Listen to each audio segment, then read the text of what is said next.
नमस्कार, मी डॉक्टर नमस्कार. कृष्णा राजेंद्र वडगावकर, दिव्यनास क्लिनिक भराडी, तालुका सिल्लोड, जिल्हा छत्रपती संभाजीनगर येथून बोलतोय.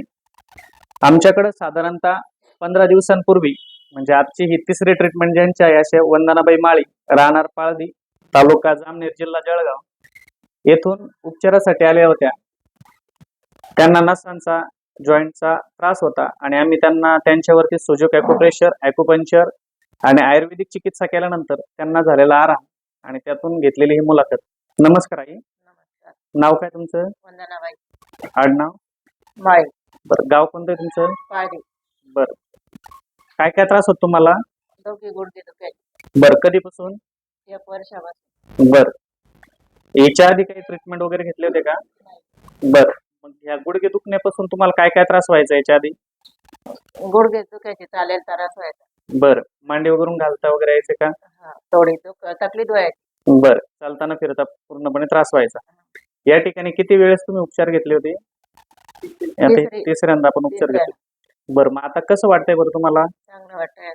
बरं, बरं, ठणक वगैरे कमी झाली का आता? हा, ठणक कमी झाली. बरं, किती प्रमाणात कमी झाल्यासारखं वाटतंय? तरी बी अर्धी. अर्धी कमी झाली. बरं, या ठिकाणी काही तुम्हाला सलाईन इंजेक्शन देण्यात आले होते का? नाही. फक्त सुजोक ॲक्युप्रेशर, ॲक्युपंक्चर आणि आयुर्वेदिक मेडिसिन आपण तुमच्यावरती दिले. इकडचं कोणी दिलं तुम्हाला पत्ता? इकडचा आम्ही ह्या भाऊ सोबत गेले. भाऊ सोबत झाले ते का? ठीक आहे, धन्यवाद. धन्यवाद.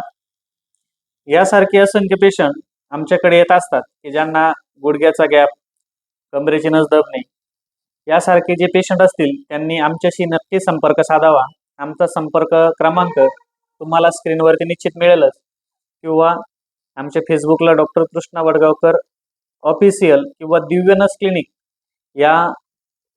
या पद्धतीचं आमचं फेसबुक पेज आहे किंवा यूट्यूबला संपर्क करण्यासाठी, यूट्यूबला माहिती बघण्यासाठी डॉक्टर कृष्णा वडगावकर ऑफिशियल हे चॅनल सबस्क्राईब नक्की करावं. ज्या रुग्णांना मणक्यातली गादी दबल्यामुळे नस दबते, त्यामुळे त्रास होतोय त्यांना, त्याच्यानंतर गुडघ्यांच्या गादी झिजल्यामुळे ज्यांना त्रास होतोय ते पेशंट आम्ही परिपूर्णपणे आयुर्वेदिक उपचार पद्धती ज्याच्यामध्ये सुजोक ॲक्युप्रेशर उपचार पद्धती, sujok acupuncture, cupping therapy, moxibustion, stimulation, electrotherapy या पद्धतीने आम्ही पूर्णपणे पेशंटला बरं करतो आणि ते बरं झाल्यानंतर पेशंटला कोणत्याही प्रकारची गोळ्या औषधी घेण्याची गरज पडत नाही. फक्त पेशंटने ट्रीटमेंट वेळेवरती आणि योग्य पद्धतीने करावी हीच नम्रतेची विनंती. धन्यवाद.